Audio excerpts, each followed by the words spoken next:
Perkenalkan, nama saya Trisliwani Linaung, NIM 21011012, kelas 1A D3 Teknik Sipil. Pada saat ini saya akan mempresentasikan percobaan yang pertama, yaitu sistem gaya-gaya. 1.1 tujuan percobaan.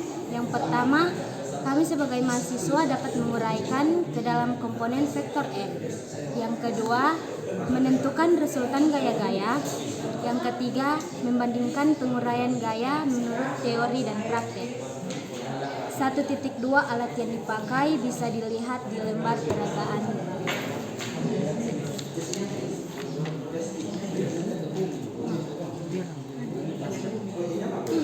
Selanjutnya 1.3 teori singkatan. Bila dua atau lebih gaya yang mempunyai titik tangkap sama dapat dijumlahkan menjadi satu gaya resultan. Penjumlahan ini dilakukan melalui penguraian ke dalam komponen gaya SBX dan SBY. Sebagai contoh dapat kita lihat pada gambar di bawah.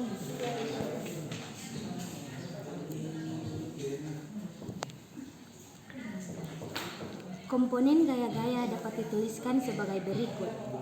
Komponen gaya vertikal (1.4) jalannya percobaan. Yang pertama, pasang dua batang besi seperti gambar atau jepit keras. Di atas batang masing-masing pasang katrol. Yang kedua, pasang papan berskala sudut di tengah kedua batang. Pasang dinamometer. Ujung atas dinamometer tepat pada titik 0 skala sudut. Jepit tahan di bagian bawah. Yang ketiga, ikat beban dengan tali dan gantung melalui katrol. Yang keempat, hubungkan kedua ujung tali beberapa pada dinamometer. Yang kelima, tambahkan beban pada masing-masing beban pertama, lalu atur dinamometer agar tidak miring. Usahakan beda beban A dan B tidak terlalu jauh, besar atau kurang dari 100 gram. Yang keenam, tambahkan beban pada masing-masing beban pertama, lalu atur dinamometer agar tidak miring. Usahakan perbedaan beban A dan beban B tidak terlalu besar atau 100 gram. Yang ketujuh, catat besar penunjukan dinamometer dan sudut yang dibentuk oleh tali dengan garis vertikal dan setiap penambahan beban. Yang kedelapan, buat tabel pengamatan. Terima kasih. Perkenalkan, nama saya Brigita Tesalonika Beatrix Galigis, NIM 21011005, kelas 1A D3 Teknik Sipil. Baiklah, saya akan mempresentasikan percobaan yang kedua, yaitu kapilarisasi. 2.1 tujuan percobaan. Yang pertama, memahami sifat-sifat permukaan zat cair. Yang kedua, mengukur tegangan permukaan zat cair. 2.2 alat dan bahan yang digunakan. Bisa lihat pada gambar di bawah ini.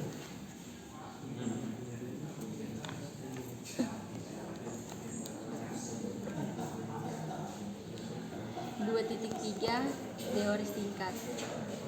Lengkungan permukaan pada zat cair mempunyai tekanan lebih besar pada sisi atau bagian yang cembung dibanding bagian cekungnya, yang dinyatakan sebagai berikut.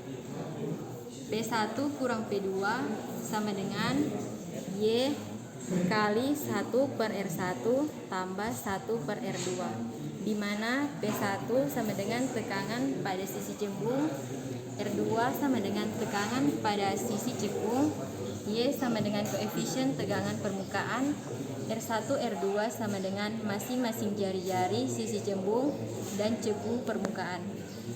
Jika Ri adalah jari-jari dalam pipa kapiler jauh lebih kecil dari kecembungan zat cair, maka tekanan dalam pipa akan meningkat mengakibatkan air naik sampai kesetimbangan tercapai.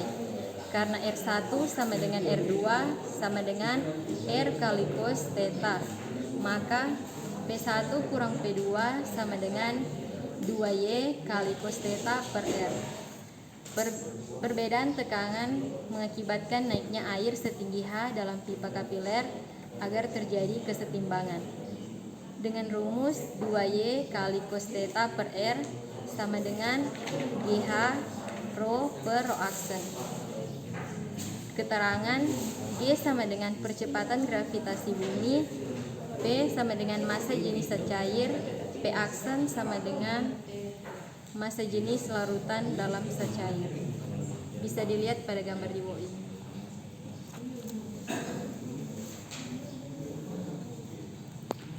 Jika bagian dalam pipa kapiler terbasahi seluruhnya, maka sudut 8 kurang 0 dan persamaan 3 ditulis kembali seperti ini.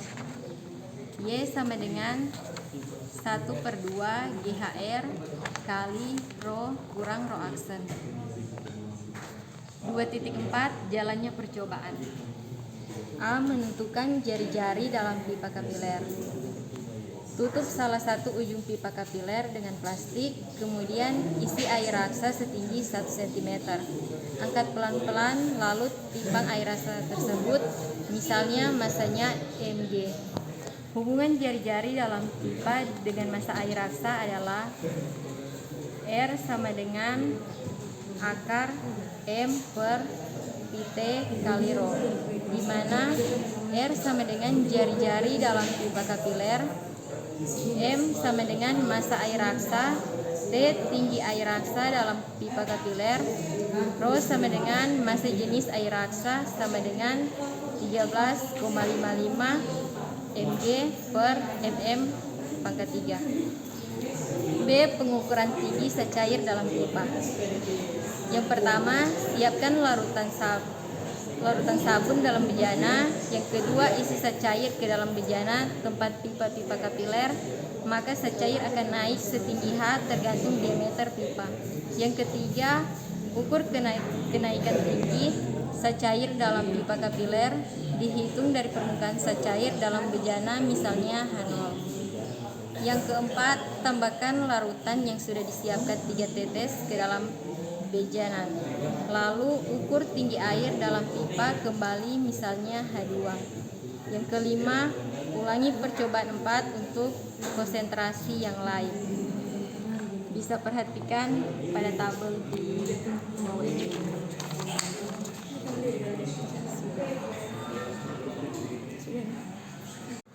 Perkenalkan, nama saya Yosua Alpasau, NIM 21011004.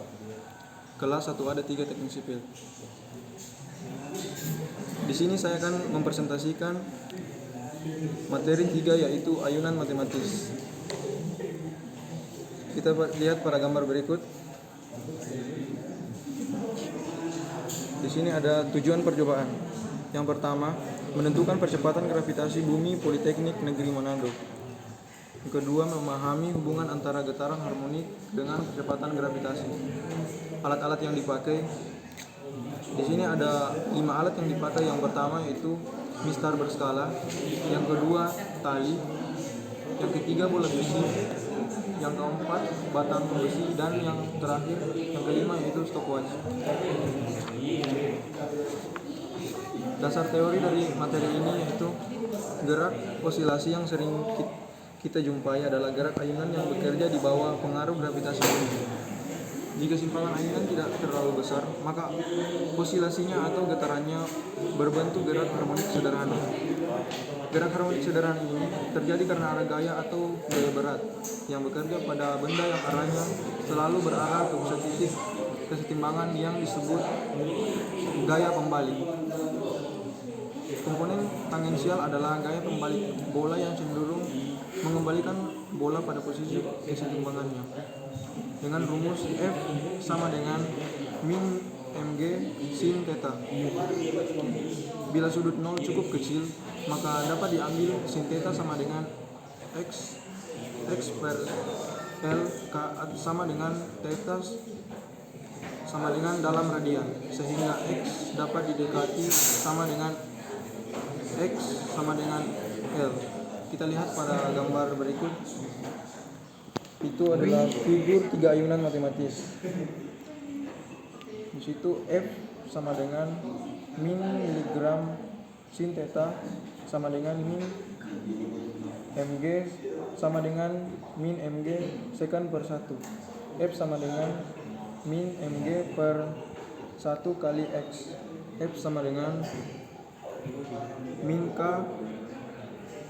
x, di mana k sama dengan mg per 1, yaitu tetapan menggantikan tetapan k pada hukum.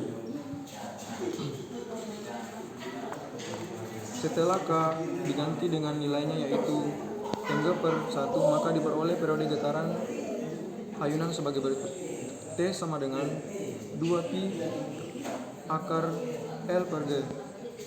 G sama dengan 4pi kuadrat kali L per F kuadrat.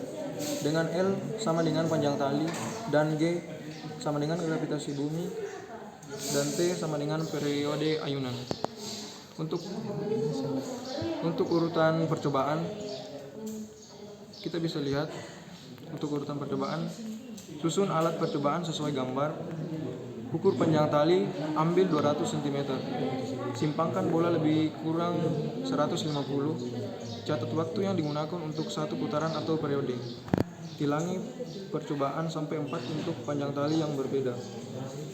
Itu tadi presentasi dari materi 3 ayunan matematis. Terima kasih atas kesempatan yang diberikan. Nama Iful Sowa, kelas 1A Divisi Teknik Sipil, NIM 21011006. Saya akan presentasikan materi keempat, momen inersia benda tegar. Tujuan percobaan yang pertama, memahami hubungan antara getaran dan momen inersia sebagai benda tegar. Yang kedua, menentukan konstanta gaya pemulih pegas. Yang ketiga, menentukan momen inersia berbagai bentuk benda tegar dengan getaran harmonis. Yang keempat, membandingkan momen inersia hasil pengukuran teori rumus. Dasar teori, jika L adalah momentum sudut suatu benda tegal dan P menyatakan momen gaya terhadap pusat massa, maka hubungan antara L dan P dapat dinyatakan sebagai berikut. P sama dengan dL per dt. Hubungan momentum sudut L dengan kecepatan sudut W dan momen inersia I adalah L sama dengan IW. 4.1, arahnya kecepatan sudut W pada sumbu Z, maka arah momentum sudut L adalah LZ sama dengan LZ dikali W. 4.2, di mana LZ menyatakan momen inersia pada komponen Z. Dengan demikian persamaan 4.1 dapat ditulis kembali sebagai berikut. PZ sama dengan IZ dW per dt sama dengan IZ d kuadrat pi per dt kuadrat aksen. 4.2, di mana pi adalah sudut rotasi momen pegas spiral menurut hukum Hooke adalah Pz sama dengan min d pi. Persamaan 4.4 di atas dapat ditulis kembali sebagai berikut. D kuadrat pi per dt kuadrat ditambah d per iz pi sama dengan 0. 4.2, d di sini adalah konstanta pemulih pegas. Solusi persamaan 4.5 adalah sebagai berikut, misalkan pi sama dengan e min tw, dan apabila ini disubstitusikan ke dalam persamaan 4.5 akan diperoleh solusi akhir. W sama dengan akar IZ per D, T sama dengan 2pi akar JZ per D, I sama dengan 1 per 2pi akar D per JZ, sehingga didapatkan momen inersia dari teori getaran sebagai berikut. IZ sama dengan 1D per 4 pi kuadrat F aksen. IZ sama dengan 1 per 4 pi kuadrat T kuadrat D. Dan kita bisa lihat gambar berikut ini.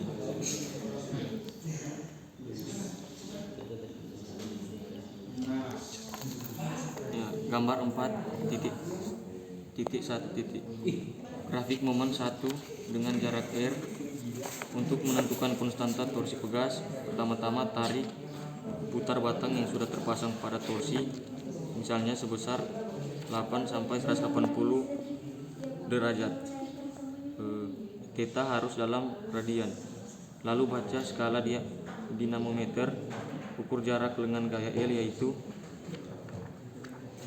jarak dinamometer dari pusat torsi konstanta torsi gas dihitung dari rumus adalah D sama dengan FL per theta. Theta di sini harus dalam radian. Dari data manual diketahui D SBB, dan kita bisa lihat gambar di bawah ini.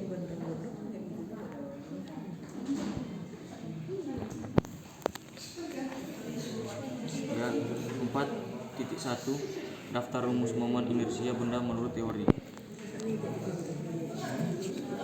Jenis benda dan momen I. Yang pertama, jenis benda silinder pegal, momen I 1 sama dengan 1/2 mr kuadrat. Jenis benda yang kedua silinder berongga, momen I-nya I sama dengan 1/2 m rd kuadrat ditambah r1 kuadrat. Yang ketiga jenis benda bola padat, I sama dengan 2/5 mr kuadrat. Jenis benda yang keempat batang dan momen I-nya 1 sama dengan 1/12 m1 kuadrat. Yang kelima beban berjarak A dari pusat dan momen I-nya I sama dengan ma kuadrat. Ya. Data-data dari benda uji.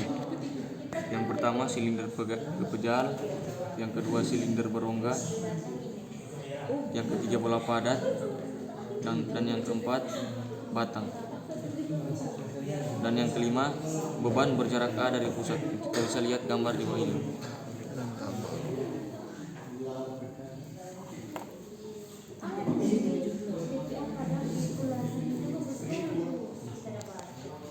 Ya, di tabel ini ada benda uji, massa dan diameter. Yang pertama benda uji pepiringan kayu, massanya 0,35 kg, diameternya 225 mm.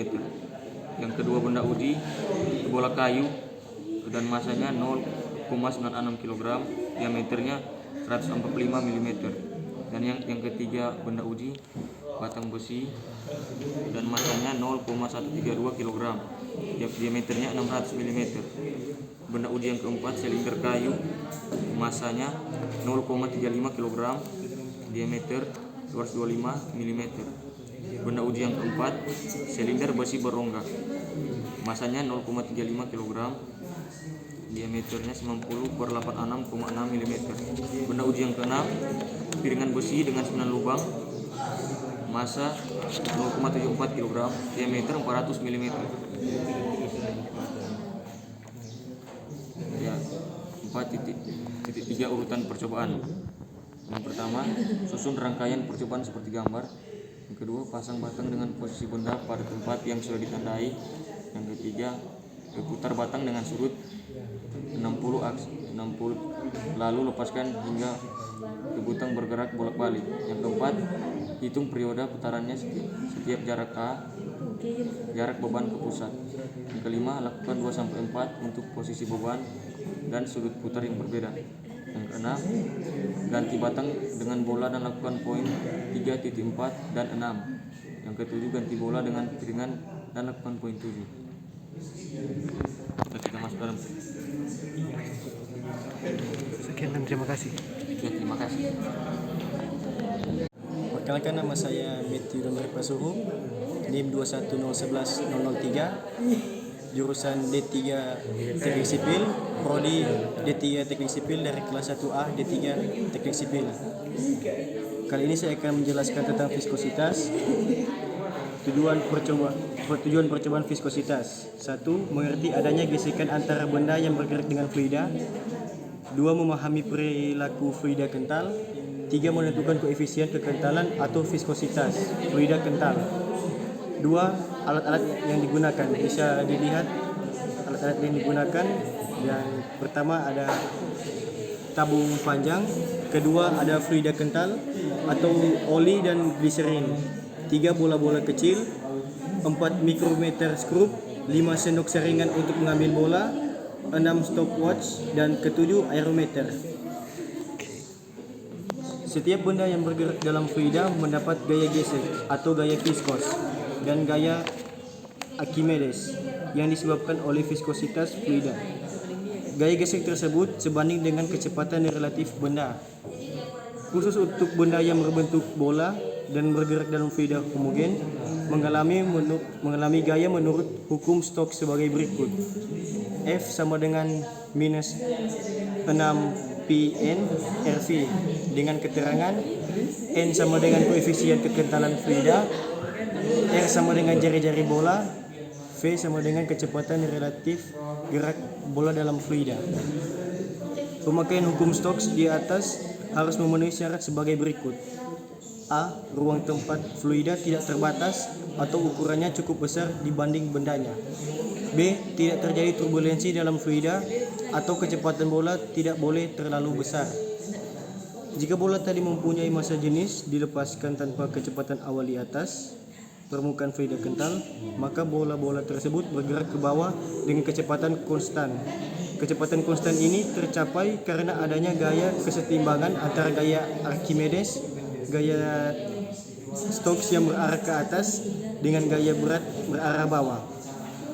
Jumlah gaya yang bekerja pada bola sama dengan 0 melalui persamaan sebagai berikut. FA tambah Fs sama dengan W. Dengan keterangan FA sama dengan gaya Archimedes, Fs sama dengan gaya Stokes, dan W sama dengan gaya berat. Setelah persamaan di atas diselesaikan, maka diperoleh hubungan matematis antara kekentalan dan besaran fisis lain sebagai berikut. N sama dengan 2R kuadrat G per 9V dalam kurung P minus P0. Dengan keterangan P0 sama dengan rapat jenis fluida, P sama dengan rapat jenis bola. Dari persamaan di atas dapat diturunkan persamaan lain sebagai berikut. TR kuadrat sama dengan 9ND per 2G dalam kurung P minus P0, di mana R sama dengan jari-jari tabung, T sama dengan waktu bola untuk menempuh jarak D. Kita masuk pada urutan percobaan. Kita bisa melihat di sini ada gambar percobaan 5.1. Urutan percobaan pertama, ukur diameter bola menggunakan mikrometer skrup. 2. Timbang massa bola dengan timbangan digital. 3. Ukur meter bagian dalam tabung beberapa kali. 4. Ukur massa jenis fluida dengan aerometer atau menggunakan cara biasa dengan cara volume dan massa. 5. Tandai atau beri gelang pada tabung untuk memulai menghitung kecepatan bola kurang lebih 5 cm di bawah permukaan. 6. Ukur waktu jatuh bola mulai dari gelang sampai ke dasar tabung. 7. Ulangi percobaan 5 dan 6 untuk jarak berbeda. 8. Ulangi percobaan 1 sampai 7 untuk fluida dan bola yang lain. Sekian.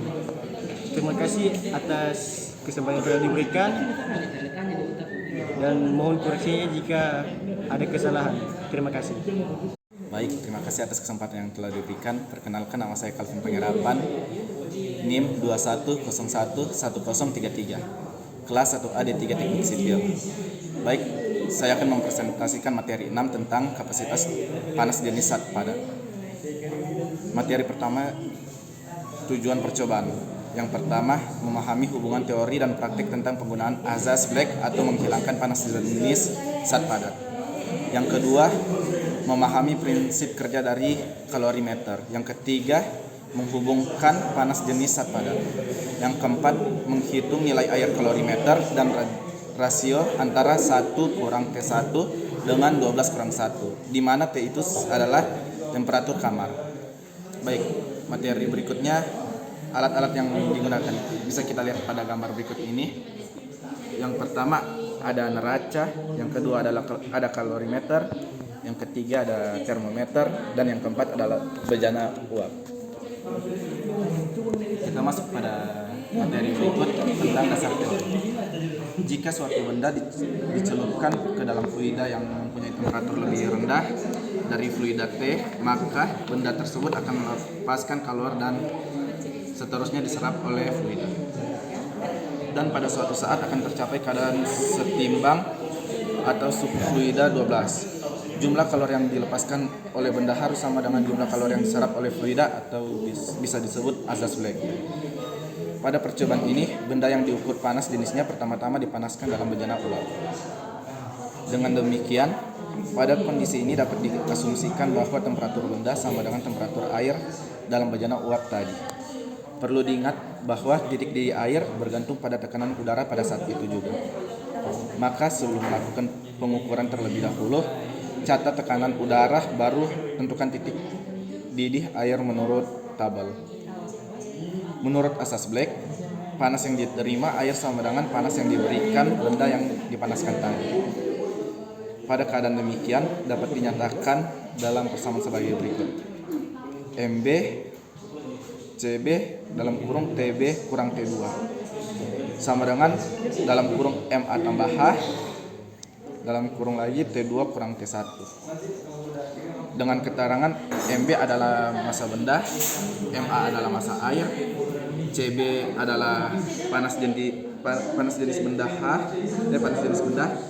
H nilai air kalorimeter, TB sama dengan temperatur benda mula-mula, T1 sama dengan temperatur air mula-mula, T2 sama dengan temperatur kesetimbangan. Catatan bila selisih temperatur kamar T dengan T dalam kurung T kurang T1 tidak sama dengan selisih temperatur kamar dengan T kurang T2. Itu berarti ada kebocoran pada panas dari kalorimeter. Baik, bisa kita lihat pada gambar berikut ini.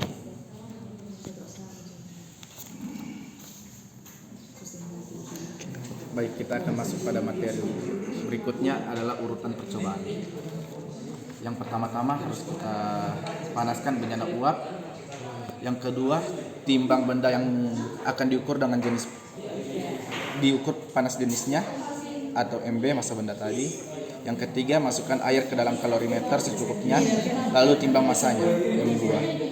Yang keempat, catat temperatur air atau kalorimeter.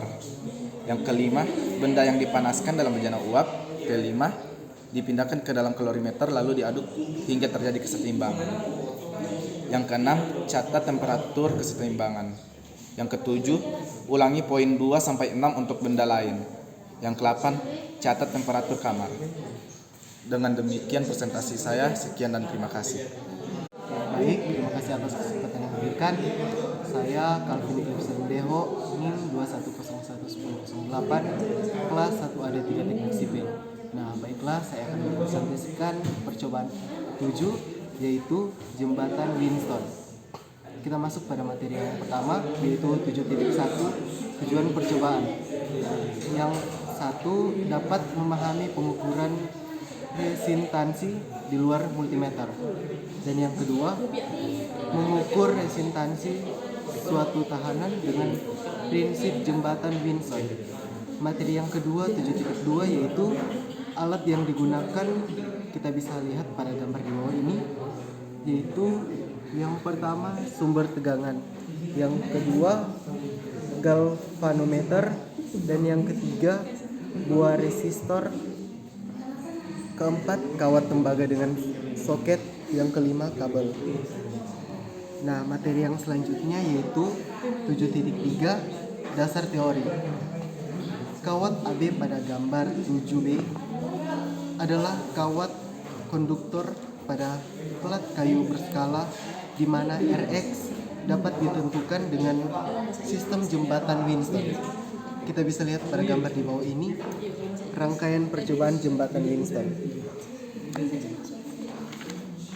Nah, dalam rangkaian di atas, bila arus melalui RG sama dengan 0, maka potensial pada titik F dan C sama besar, sehingga FA sama dengan Fx dan VD sama dengan VB.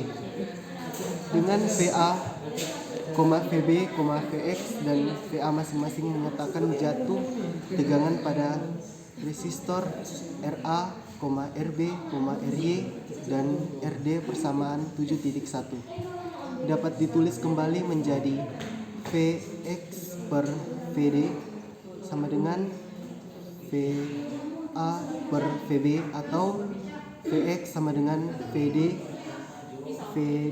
per VB 7.2.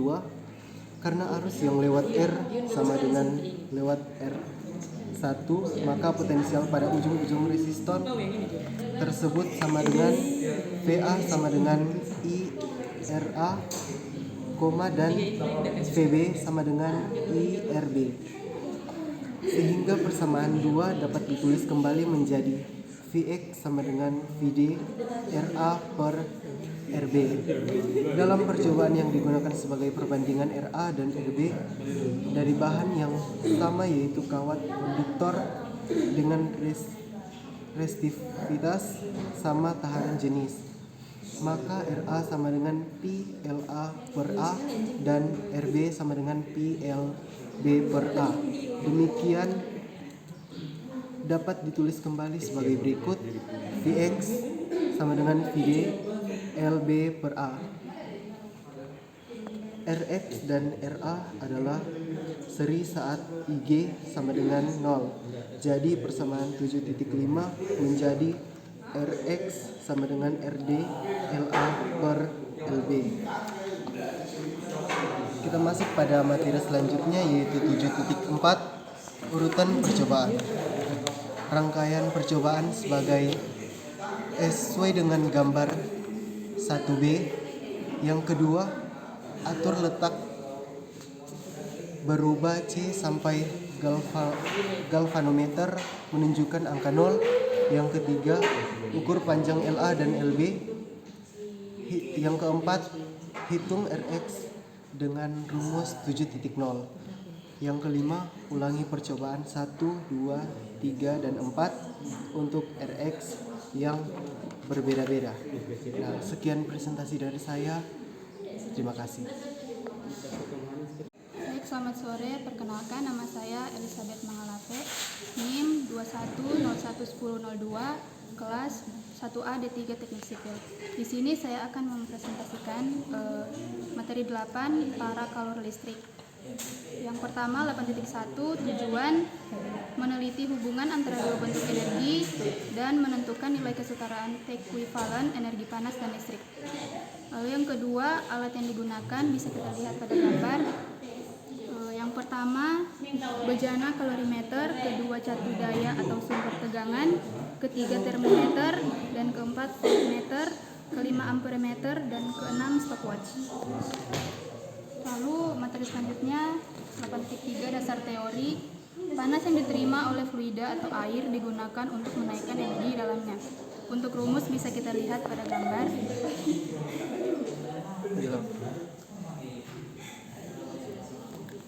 Dengan C menyatakan kapasitas panas jenis air, M adalah massa air, H nilai air kalorimeter, dan AT menyatakan perubahan panas, T kurang T0, Q dalam satuan joule atau kalori. H di sini adalah panas jenis aluminium kali massa aluminium atau HM kali kalori. 1 kalori sama dengan 4,17 joule. Jika kalorimeter yang dipakai dari bahan aluminium, namun bila jika kalorimeter dilapisi penyekat panas yang baik seperti termos, maka nilai H dapat diabaikan atau H sama dengan 0. Andaikan dalam sebuah bejana terdapat air bermassa M dipanasi dengan pemanas atau resistor listrik, maka hubungan kesetaraan panas dengan energi listrik dapat ditulis sebagai berikut.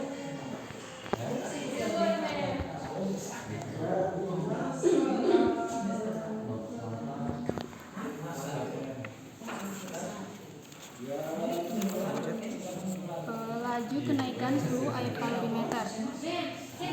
Q sama dengan MC tambah H T. Baru energi yang dilepaskan termistor diterima air untuk menambah energi dalam sehingga suhunya naik. Dari asas Briggs menyatakan bahwa panas yang diberikan sama dengan panas yang diterima. Untuk rumus bisa kita lihat pada gambar.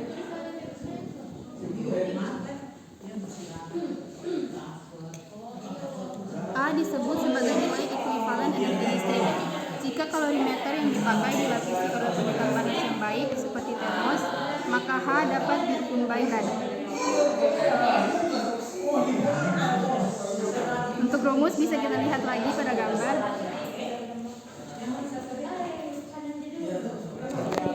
Lalu selanjutnya 8.4 urutan percobaan.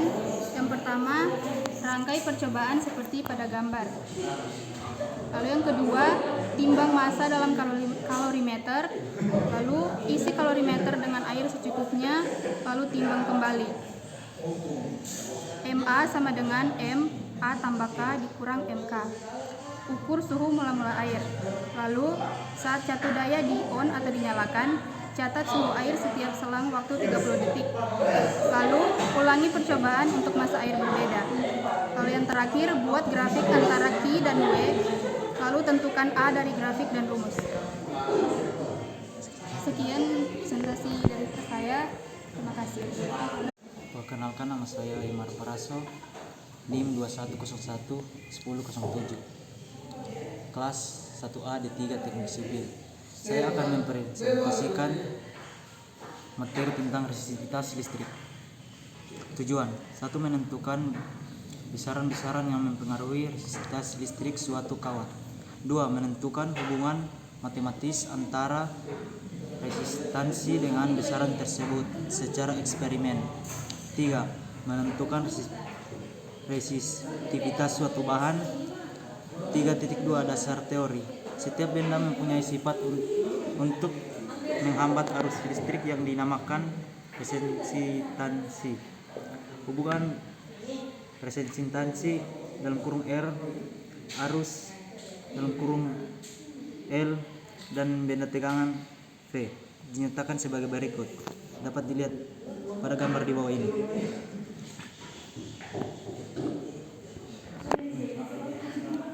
Resistansi listrik suatu bahan bergantung kepada 2. Panjang benda. 3. Luas penampang benda. 4. Jenis benda. Dinyatakan dengan resistivitas. Deskripsi dapat dilihat pada gambar di bawah ini.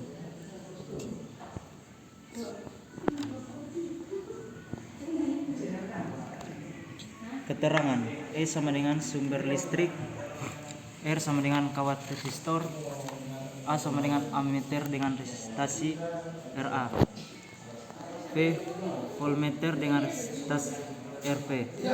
3.1 Alat yang digunakan. 1. Sumber listrik, DC tegangan rendah. 2. Satuan set kawat resistor. 3. Ammeter. 4. 2 buah instrumen pengukur E dan I. 5. Skala pengukur panjang. 6. Termometer. 3.4 Urutan percobaan. A. Pengukuran resistansi menggunakan multimeter. 1. Pasanglah posisi pengukur tahanan pada multimeter tanda omega. 2. Ukurlah resistansi kawat berdiameter tertentu untuk beberapa panjang kawat. 3. Lakukan percobaan 1B dengan diameter yang lain. B. Pengukuran resistansi menggunakan rangkaian. 1. Pasanglah rangkaian seperti pada gambar B. Pasang sumber pada tegangan tertentu, jangan lebih 4 volt. 2. Variasi harga P dan tentukan 1 untuk setiap harga P satuan kawat tertentu beberapa kali. 3. Lakukan percobaan 1 dan 2 menggunakan kawat berdiameter lain. Buatlah tabel berikut ini. Dapat dilihat tabel di bawah ini.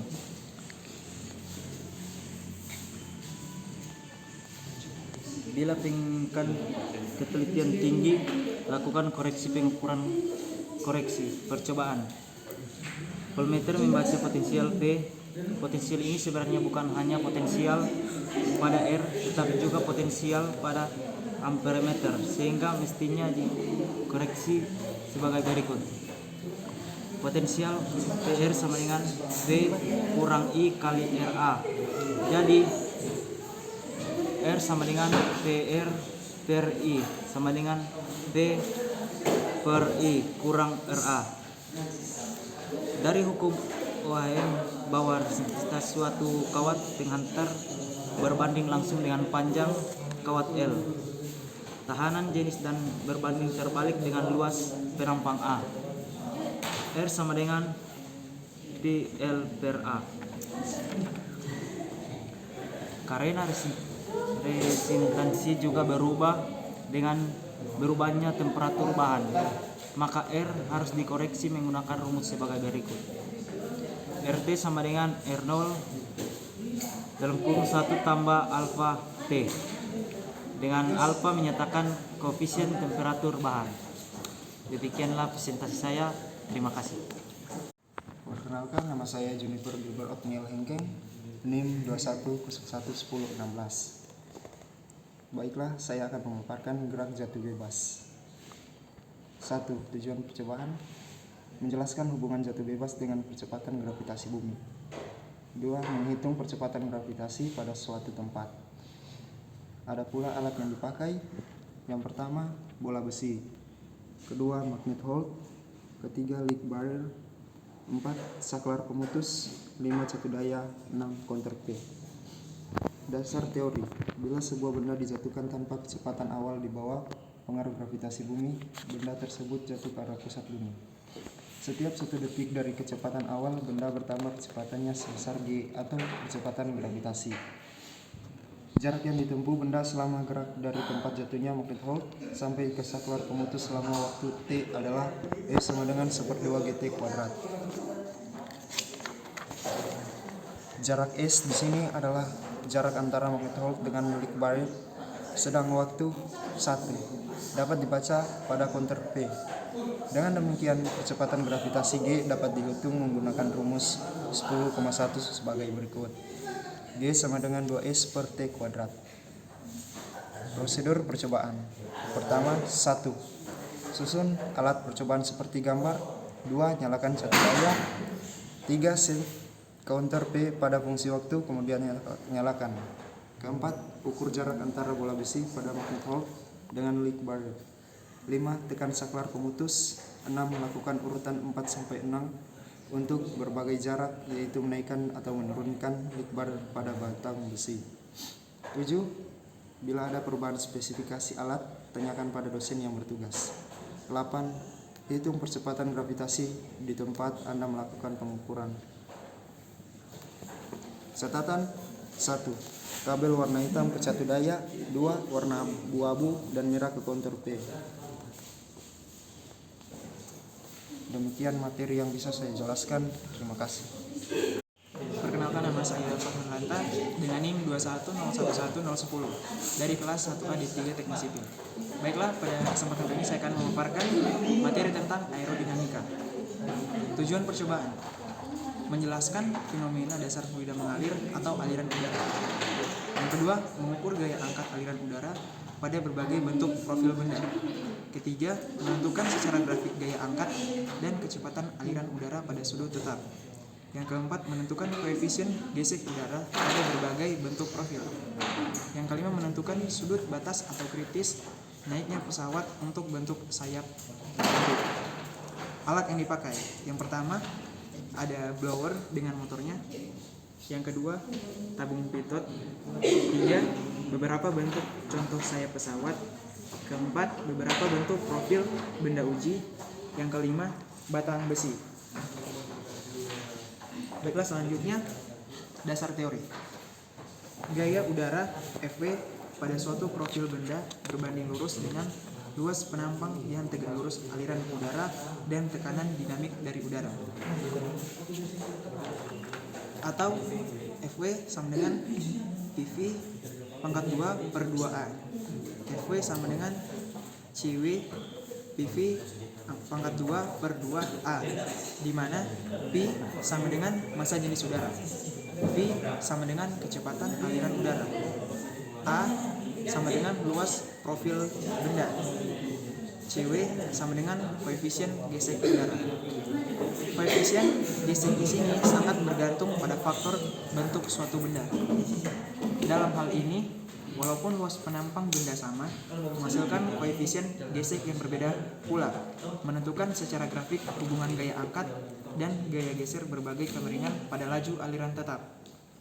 Dalam percobaan ini akan dihitung atau diukur koefisien gesek udara. Untuk beberapa bentuk profil benda melalui pengukuran besaran-besaran seperti tekanan dinamik, P dy sama dengan PV pangkat 2/2. Gaya gesek dan luas permukaan benda uji, koefisien gesek udara menggunakan rumus 112 yang dapat ditulis ulang sebagai berikut. Cw sama dengan Fw per AP dy. Sebagai pembanding dalam pengukuran di bawah ini diberikan data koefisien gesek beberapa benda uji yang sudah diukur. Jenis benda. Yang pertama piringan dengan Cw 1.15. Yang kedua bola Cw 0,45. Ketiga bulat kerucut dengan Cw 0,06. Yang keempat bulat kerucut terbalik dengan Cw 0,24. Dengan gambar seperti dicontoh.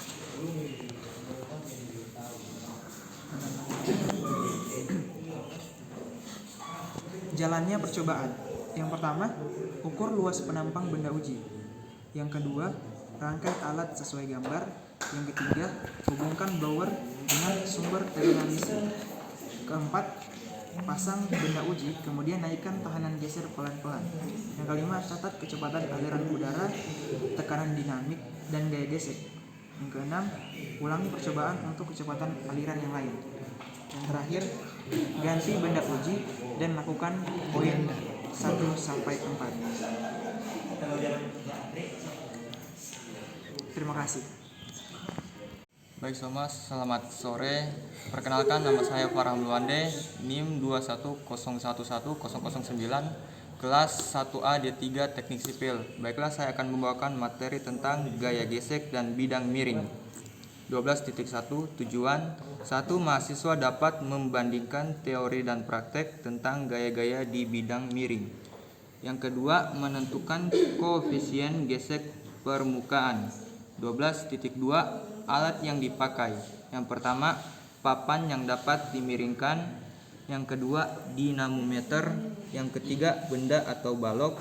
Yang keempat, menda atau roda. 12.3 dasar teori. Bila sebuah balok bermasa M diletakkan di atas bidang miring, maka gaya berat balok dapat diuraikan menjadi komponen yang sejajar bidang dan tegak lurus bidang sebagai berikut. Gambar bidang miring.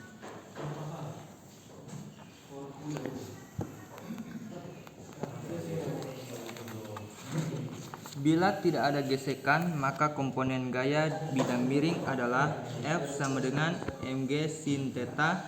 Bila ada gesekan, gaya resultan menjadi F sama dengan mg sin theta kurang mu s mg cos theta.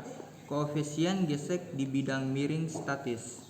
Koefisien gesek statis dapat ditentukan melalui rumus sebagai berikut.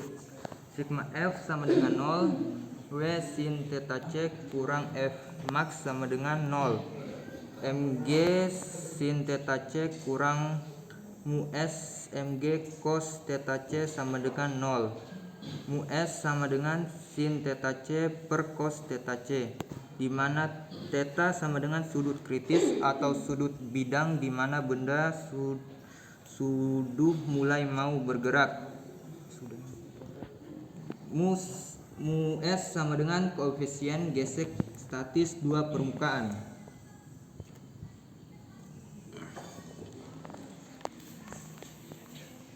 Bila benda sudah mulai bergerak, maka gaya gesek statis maksimum sudah tercapai, atau F sama dengan Fs, F sama dengan mu S mg, mu S sama dengan F per mg. Jalannya percobaan gaya pada bidang miring. Yang pertama, susun alat seperti gambar. Yang kedua, timbang benda dengan roda balok. Yang ketiga, letakkan balok di atas bidang miring, hubungkan dengan dinamometer lalu baca skala dinamometer. 4. Ubah sudut bidang dan lakukan sepertiga. B. Koefisien gesek permukaan. 1. Letakkan balok di atas bidang tanpa dimiringkan. Yang kedua, tarik balok dengan dinamometer pelan-pelan, lalu catat skala dinamometer saat balok mulai bergerak atau gaya maksimum. Yang ketiga, lalu lakukan seperdua untuk berbagai permukaan balok. C. Koefisien gesek dengan cara luncur 29. Yang pertama, letakkan balok di atas bidang lalu perbesar sudut kemiringan pelan-pelan sampai balok mulai bergerak. Yang kedua, catat skala dinamometer saat balok mulai bergerak. Sekian dan terima kasih. Perkenalkan, nama saya Diona Suratinoyo, NIM 21011001, kelas 1A D3 Teknik Sipil. Sekarang saya akan membacakan materi yang pertama tentang sistem gaya-gaya. 1.1 Tujuan percobaan. Yang pertama, mahasiswa dapat menguraikan ke dalam komponen vektor. Kedua, menentukan resultan gaya-gaya. Yang ketiga, membandingkan penguraian gaya menurut teori dan praktek. Selanjutnya ada gambar alat yang dipakai. Yang pertama ada beban, yang kedua ada dinamometer, yang ketiga ada papan berskala sudut, yang keempat ada batang besi. Selanjutnya 1.3 teori singkatan. Bila dua atau lebih gaya yang mempunyai titik tangkap sama dapat dijumlahkan menjadi satu gaya resultan. Penjumlahan ini dilakukan melalui penguraian ke dalam komponen gaya sebagai X dan sebagai Y. Sebagai contoh dapat kita lihat pada gambar di bawah. Figur 1 penguraian gaya-gaya. Lalu di bawahnya ada figur 2 komponen gaya-gaya. Komponen gaya-gaya dapat ditulis sebagai berikut. Komponen gaya vertikal Fy sama dengan F1 cos alpha tambah F2 cos beta. Lalu ada komponen gaya horizontal yaitu Fx kurang F1 sin alpha dikalikan F2 sin beta. Bila F1 kurang F2, maka Fx kurang 0 karena arahnya berlawanan, sedang komponen Fy sama dengan 2. F1 cos beta sama dengan 2 F cos alpha. Gaya resultan dapat ditentukan melalui persamaan, yaitu Fr sama dengan dalam kurung sigma Fx kuadrat tambah Fy kuadrat tutup kurung 1/2. Fr sama dengan sigma Fy. Selanjutnya kita masuk di 1.4 jalannya percobaan. Yang pertama, pasang 2 batang besi seperti gambar. Jepit kertas di atas batang masing-masing pasang katrol. Yang kedua, pasang papan berskala sudut di tengah kedua batang. Pasang dinamometer ujung atas dinamometer tepat pada titik 0 skala sudut. Jepit tahan di bagian bawah. Yang ketiga, ikat beban dengan tali dan gantung melalui katrol. Yang keempat, hubungkan kedua ujung tali berbeban pada dinamometer. Yang kelima, tambahkan beban pada masing-masing beban pertama, lalu atur dinamometer agar tidak miring. Usahakan beda beban A dan B tidak terlalu jauh besar atau kurang dari sama dengan 100 gram. Yang keenam, tambahkan beban pada masing-masing beban pertama, lalu atur dinamometer agar tidak miring. Usahakan perbedaan beban A dan B tidak terlalu besar atau 100 gram. Yang ketujuh, catat besar penunjukan dinamometer dan sudut yang dibentuk oleh tali dengan garis vertikal dan setiap penambahan beban. Yang kedelapan, buat tabel pengamatan seperti tabel di bawah. Terima kasih. Nama saya Julian Tamaroba, NIM 21011015, kelas 1A D3 Teknik Sipil.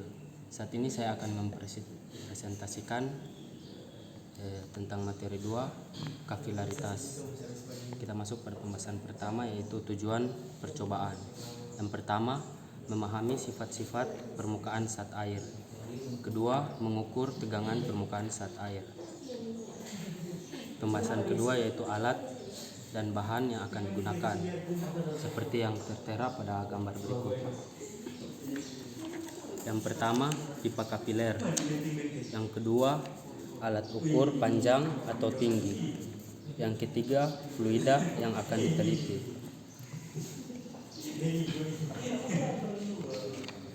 Kita lanjut pada teori singkat. Lingkungan permukaan pada zat cair mempunyai tekanan lebih besar pada sisi atau bagian yang cembung dibanding bagian cekungan yang dinyatakan sebagai berikut. P1 kurang P2 sama dengan Y dalam kurung 1/R1 tambah 1/R2, di mana P1 sama dengan tekanan pada sisi cembung, P2 sama dengan tekanan pada sisi cekung, Y sama dengan koefisien tegangan permukaan, R1 atau R2 sama dengan masing-masing jari-jari sisi cembung dan cekung permukaan. Jika Ri adalah jari-jari dalam pipa kapiler jauh lebih kecil dari kecembungan zat cair, maka tekanan dalam pipa akan meningkat mengakibatkan air naik sampai kesetimbangan tercapai. Karena R1 sama dengan R2 sama dengan R kali cos theta, maka P1 kurang P2 sama dengan 2Y cos theta per R. Perbedaan tekanan mengakibatkan naiknya air setinggi H dalam pipa kapiler agar terjadi ketimbangan. 2Y cos theta per R sama dengan GH dalam kurung P kurang P aksen. G sama dengan percepatan gravitasi bumi, P sama dengan massa jenis zat cair, P aksen sama dengan massa jenis larutan dalam zat cair, seperti yang tertera pada gambar figur 2 permukaan air dalam pipa kapiler.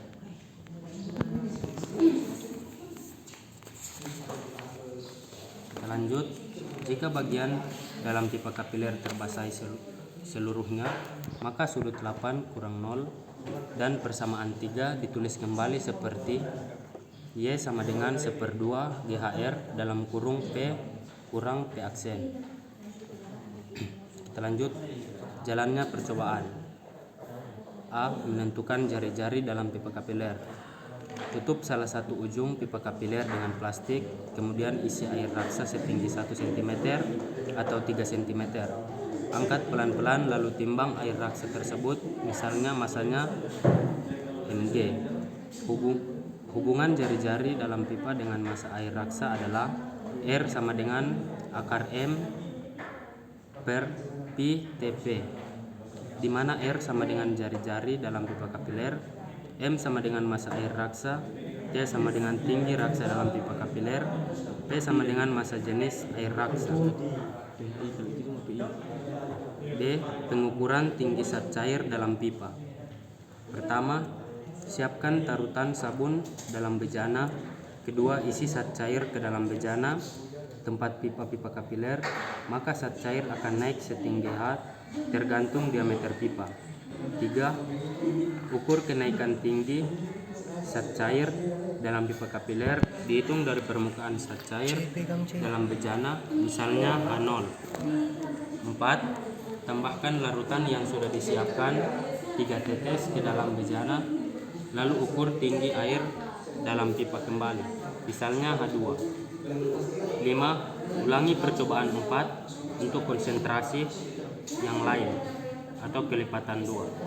Demikian, terima kasih. Perkenalkan, nama saya Jovan Wurang, NIM 21011014. Saya dari kelas D3 Teknik Sipil ingin mempresentasikan materi 3 ayunan matematis. 3.1 Tujuan percobaan. 1. Menentukan percepatan gravitasi bumi di Politeknik Negeri Manado. 2. Memahami hubungan antara gerakan, harmonik, dan percepatan gravitasi. Kita masuk pada 3.2 alat yang dipakai. Alat yang dipakai: 1. Mistar berkala, 2. Tali, 3. Bola besi, 4 batang besi, 5 stopwatch. Kita lanjut di materi 3.3 dasar teori.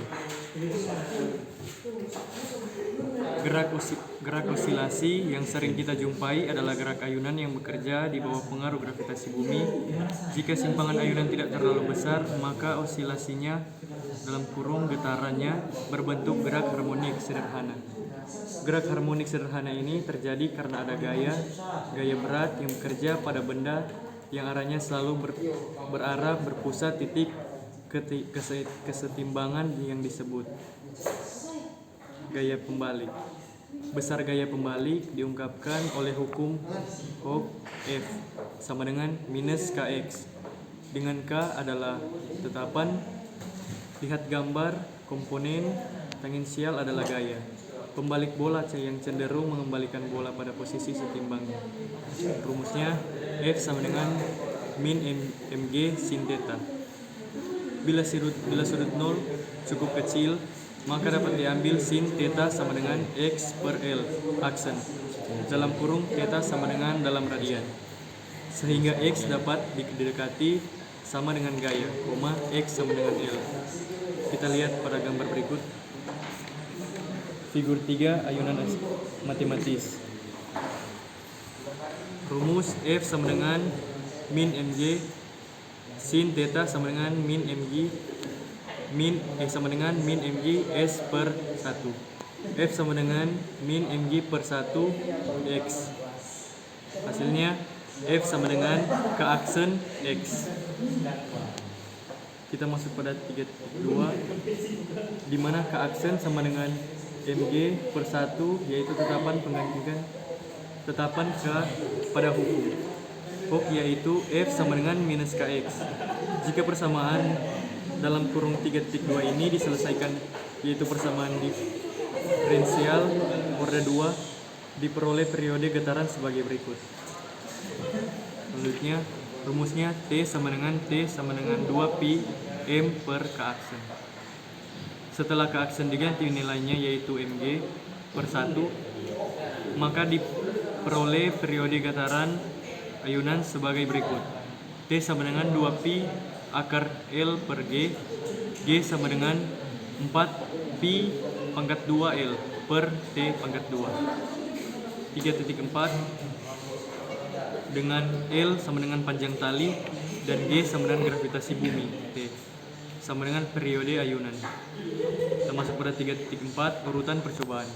Percobaan pertama, susun alat percobaan sesuai gambar. 2. Ukur panjang tali dalam kurung, ambil 200 cm. 3. Simpangkan bola lebih kurang 150. 4. Catat waktu yang digunakan untuk satu putaran atau periode. 5. Tilangi percobaan. Saat 4 untuk panjang tali yang berbeda, lihat tabel di bawah. 3.5 pertanyaan. Baik, terima kasih buat kesempatan yang diberikan. Perkenalkan, nama saya Gihati Sheila Tatuhe, NIM 21011011, kelas 1A D3 Teknik Sipil. Pada saat ini saya akan membacakan tuntunan praktikum fisika materi 4 mengenai momen inersia benda tegar. 4.1 tujuan percobaan. Yang pertama itu memahami hubungan antara getaran dan momen inersia sebuah benda tegar. Yang kedua menentukan konstanta yaitu gaya pemuli pegas. Yang ketiga menentukan momen inersia sebagai bentuk benda tegar dengan getaran harmonis. Yang keempat membandingkan momen inersial hasil pengukuran dengan teori atau rumus. Kemudian 4.2 teori dasar teori. Jika L adalah momentum sudut suatu benda tegar dan P menyatakan momen gaya terhadap pusat massa, maka hubungan antara L dan P dapat dinyatakan sebagai berikut. P sama dengan dL per dt. Hubungan momentum sudut L dengan kecepatan V dan momen inersial I adalah L sama dengan IW. 4.1 adanya kecepatan sudut V pada sumbu Z, maka arah penentuan sudut L adalah LZ sama dengan IZ kali W. Kemudian 4.2 di mana satu set menyatakan momen inersi pada komponen Z dengan demikian. Persamaan 4.1 dapat ditulis kembali sebagai berikut. PZ sama dengan IZ kali DW per DT sama dengan 1 set D kuadrat Pi per DT kuadrat. 4.2 di mana Pi sama dengan sudut rotasi momen tegas spiral. Menurut hukum Hooke adalah PZ sama dengan min D Pi. 4.2 persamaan 4.4 di atas dapat ditulis kembali sebagai berikut. D kuadrat Pi per DT kuadrat tambah D per 1 set Pi sama dengan 0. Kemudian 4.2 D di sini adalah konstan pemulihan tegas. Solusi persamaan 4.5 adalah sebagai berikut. Misalnya Pi sama dengan E min T WT apabila ini disubsidikan dalam persamaan 4.5 akan diperoleh solusi akhir sebagai berikut. W sama dengan akar 1Z per DT. Kemudian T sama dengan 2Pi per akar JZ per D. Ada juga di sini I 1 per 2Pi akar D per JZ. Sehingga didapat momen inersia dan teori getaran sebagai berikut. 1Z sama dengan 1D per 4Pi kuadrat F aksen. Ada juga di sini 1Z sama dengan 1 per 4Pi kuadrat T kuadrat D. Di sini ada gambar 4.1 grafik momen 1 dengan jarak R. Bisa dilihat.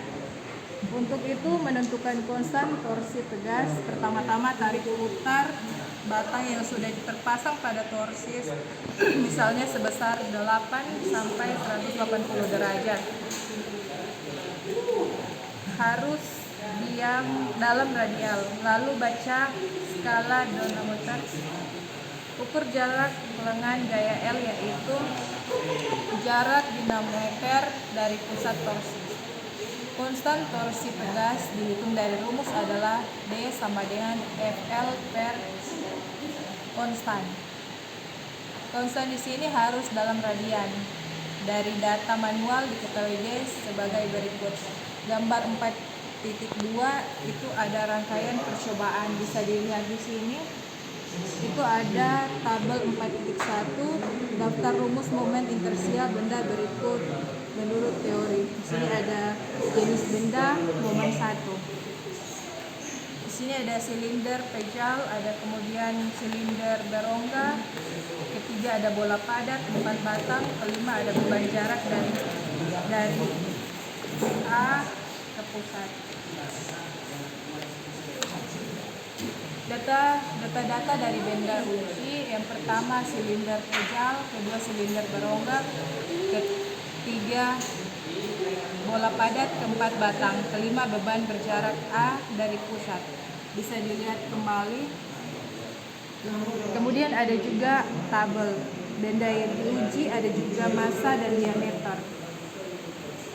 Yang pertama ada piring kayu, ada bola kayu, batang besi, silinder besi berongga, kemudian ada piring besi dengan 9 lubang.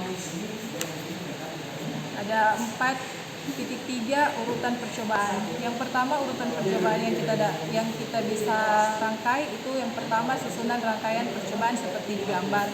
Yang kedua pasang batang dengan posisi beban pada tempat yang sudah ditandai. Yang ketiga putar batang dengan sudut 60 derajat lalu dilepaskan hingga batang bergerak bolak-balik. Yang keempat, hitung periode putarnya setiap jarak A ke jarak beban pusat.